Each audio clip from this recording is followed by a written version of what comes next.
Hi guys, আসসালামু আলাইকুম। সবাই কেমন আছেন? আপনারা দেখতে পাচ্ছেন আজকে আমাদের সেই বুনালু ঘাসের জমিটি থেকে ঘাস কাটা হচ্ছে। দেখতে পাচ্ছেন ঘাস দুই পাই কাটা হচ্ছে। দেখছেন ঘাসটা কত ঘন হয়েছে, অসাধারণ, যা আসলে বলে প্রকাশ করা যাবে না।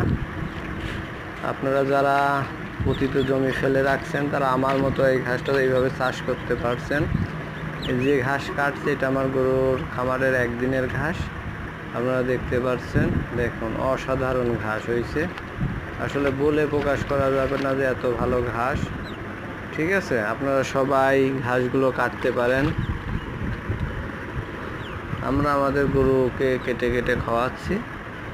এই টোটাল মাঠে আমার মতো ঘাস কেউ উৎপাদন করতে পারেনি, সবাই ভয় পায়। এই জন্য আমি রিস্ক নিলে তার আসলে ফলাফল, ব্যবসা বা যে কোনো কাজে রিস্ক নিতে হবে। আপনারা দেখতে পাচ্ছেন এই ঘাসগুলো আমি ধান থাকা অবস্থায় বুনছিলাম, এখন আমরা কাটা শুরু করছি। সবাই দোয়া করবেন। আসসালামু আলাইকুম।